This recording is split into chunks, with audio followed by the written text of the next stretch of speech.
Hey there. What's up? You seem a little tired. You look a little tired too. Don't worry, it's a good look. I mean, almost anything is a good look on you, but I don't know, there's something cute about it. Probably means you've had a long, productive day, huh? And now you're tired and ready to enjoy some sleep.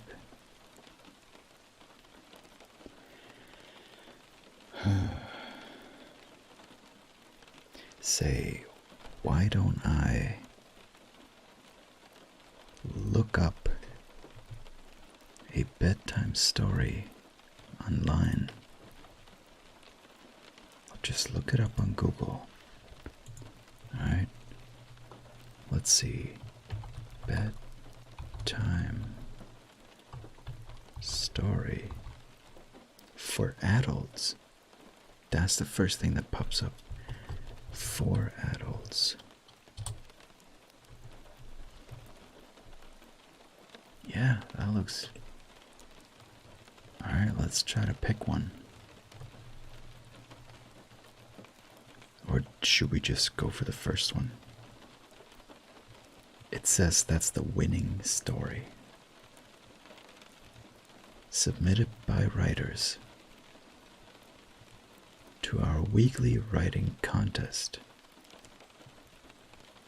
What was the contest?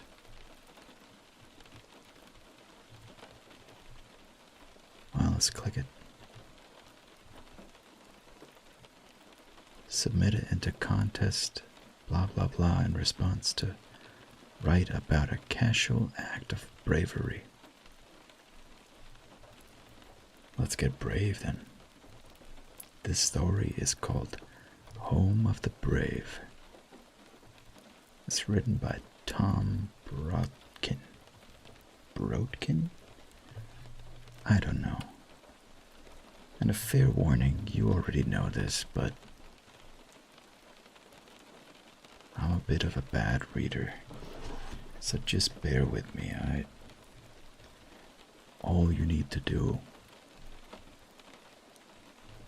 is lean back, put your head down, and just listen to my voice, I guess.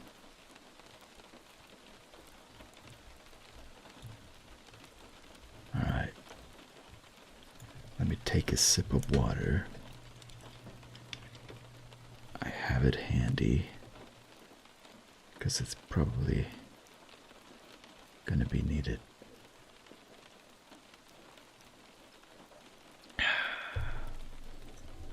Okie dokie.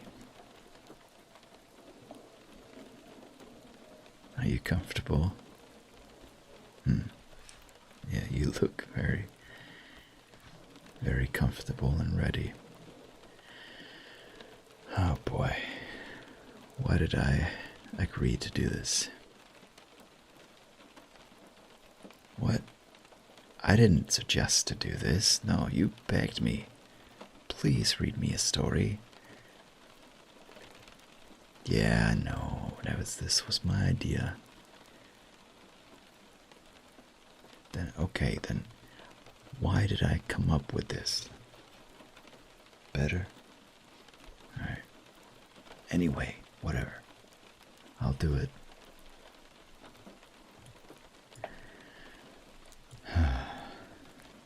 Home of the Brave. Link in the description. Huh? What? Nothing. I'm just saying. Just Home of the Brave.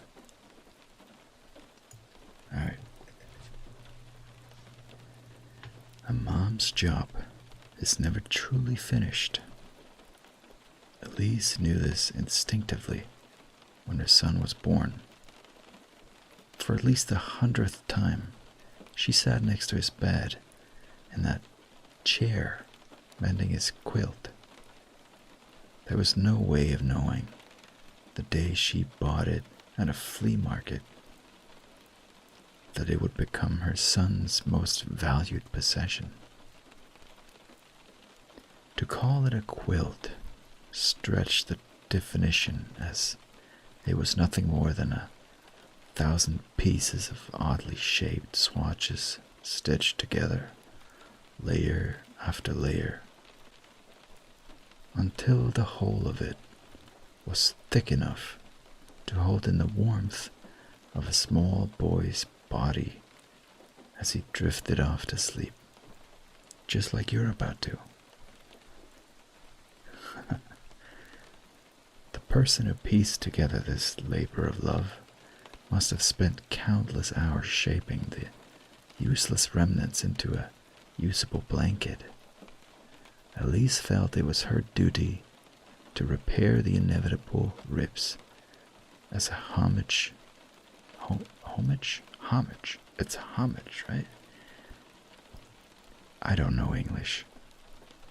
To the unknown creator, and as a manifestation of her adoration for the little boy who cherished it. I love how cold it feels when I first get into bed, her little man observed the first night he wrapped himself in the old quilt. But before long, it warms up and I'm snug as a bug in a rug. What a rhyme. Where'd you get it? The question was one whose answer was too mundane to inflict on a wide-eyed little boy, so at least she stretched the truth just a little. It was brought over the Mayflower by the Pilgrims, she answered to her son's delight. It's made from pieces of fabric from all over Europe, and is the first blanket used by the first Americans. Wow. Sorry.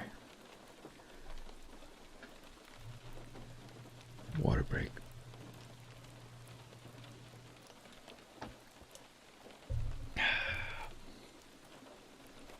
It was just a little white lie, but it was also the beginning of a cherished tradition.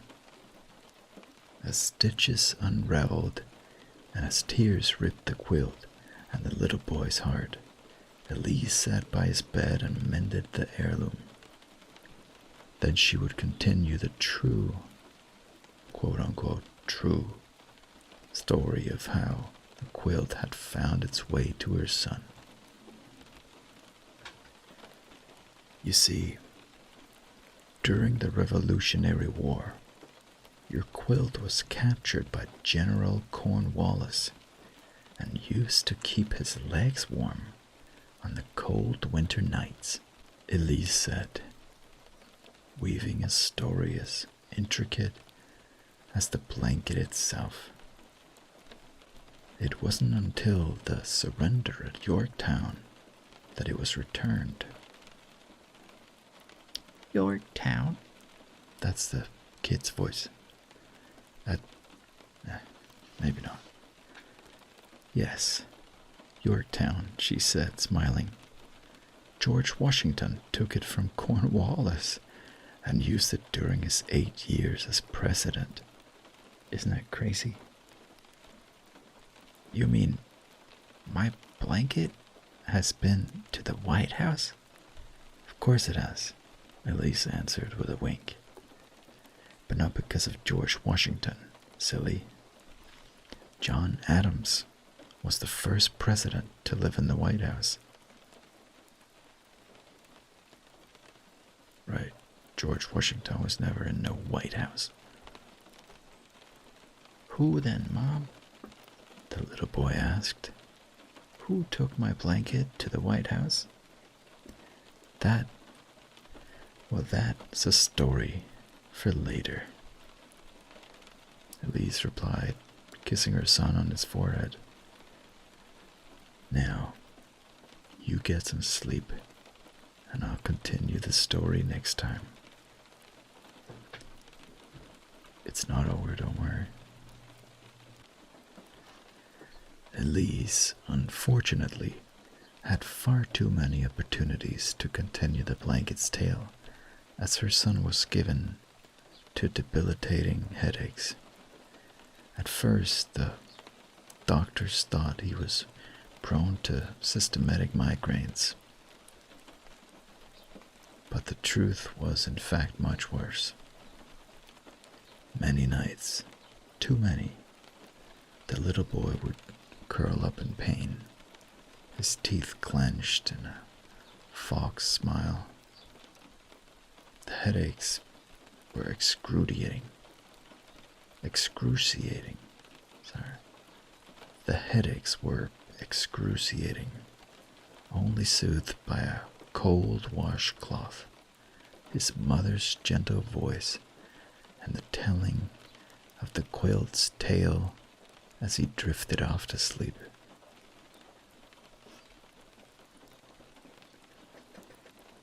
There were also many a night where Elise would sit with her son as he slept, meticulously piecing back together the tears that threatened the blanket entirely, wishing there was a way she could also mend her son. The room would be completely quiet, save for the sound of Elise's song. It was something she had done since she was his age. Inadvertently, yet intentionally, she would let the air slip through her lips, creating a tune just for him that would live for that moment, replaced the next time by one equally beautiful and equally unique. I hope I don't have to start singing. Anyway, as it turns out, the first time the quilt made it to the White House was just after Abraham Lincoln was elected president. Elise said the next night, continuing the story from where they'd left off. The pain had become more frequent and more intense, requiring more chapters more often. The story's continuation, however, had the desired results, a distraction and a smile. Abraham Lincoln, he used my quilt too? Her son asked, too young to doubt his mother. Of course he did, Elise responded, tickling her son just to hear him laugh.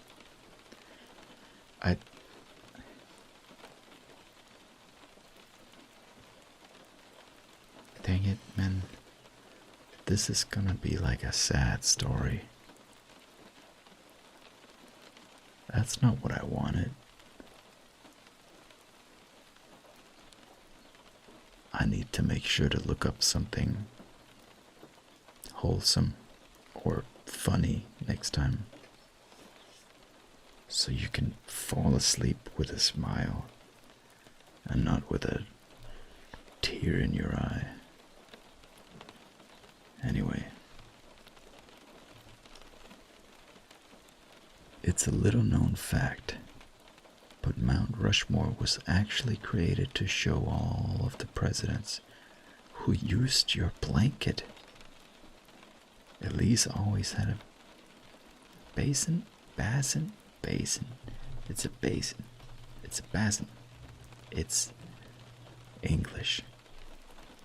Of cold water by her side whenever she sat with her son. Very early on, she learned that the coolness of the cloth would help quiet the pain in his head. It was her greatest joy to moisten the cloth, keeping it cold throughout her story. The little boy's head still throbbed, but while his mom was telling the story, she would gently wipe his forehead with the cold cloth, and it was almost as if he forgot the pain for a time. If all went well, he would fall asleep listening to the tale of his blanket, as sleep was becoming his only relief from the pain.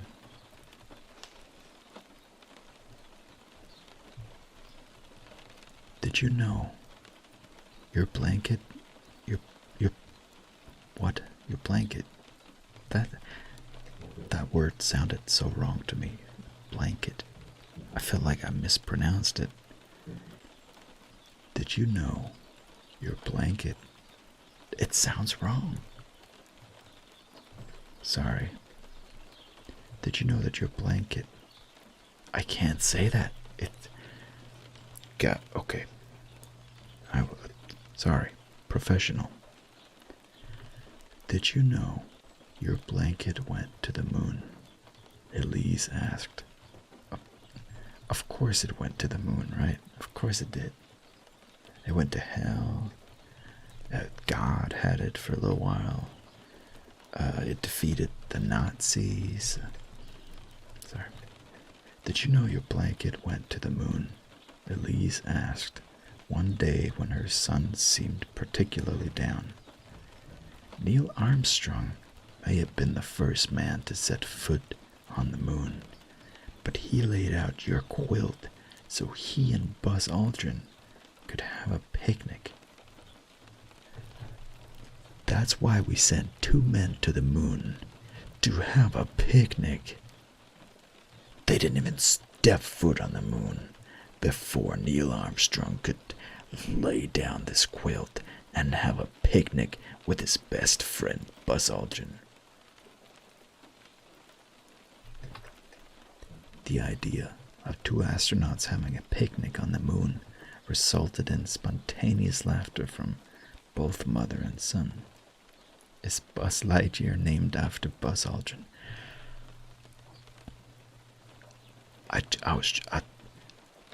Unironically, I was just thinking that.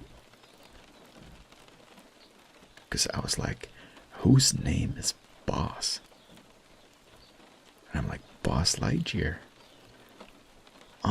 Buzz Aldrin, Buzz Lightyear? I guess the kid also asked that. I'm a kid, I guess. He asked his mom, as both continued to laugh. As a matter of fact, he was, Elise replied with a smile. If you must know, Buzz Aldrin presented your quilt to Buzz Lightyear as a gift, which means your blanket. Why does blanket sound so wrong? Blanket.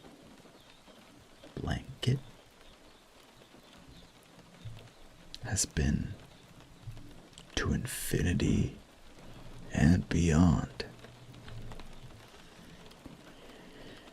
Exactly, Elise confirmed as she refreshed his cloth and placed it back on his head. Day after day, she would take her boy to doctors and then specialists and eventually to the hospital. Then, night after night, she would sit by his bed and tell the story of the quilt. Elise did everything she could to stretch out the story. And as each new adventure was passed from mother to son, so too was hope, in the only way she knew how.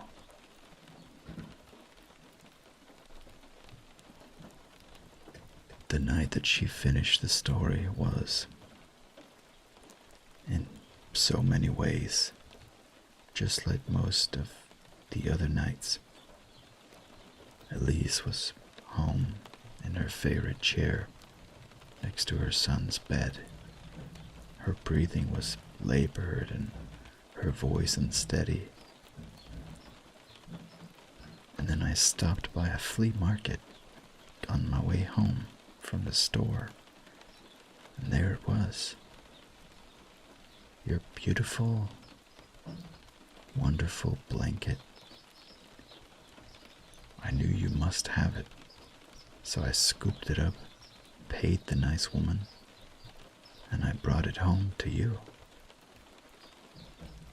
Tears filled Elise's eyes as she sewed the last stitch on the old quilt, holding it up.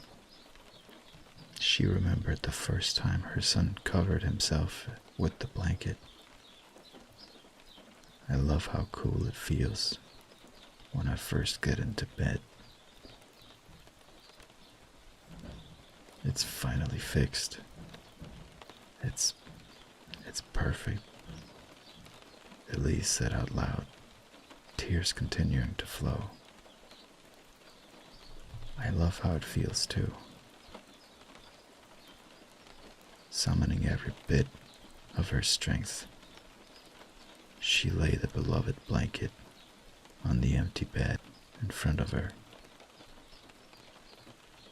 Being a mom is a job that is never truly finished.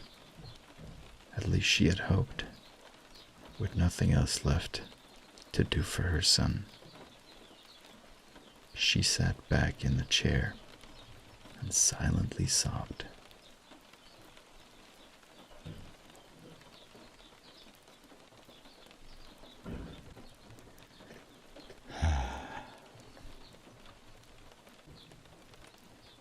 Are you asleep?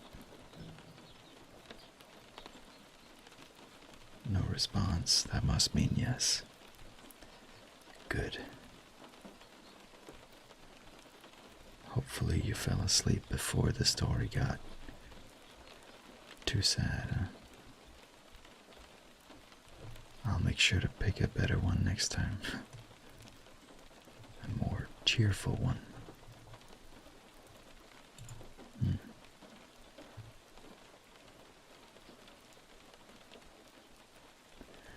Well, it was a well-written story, regardless.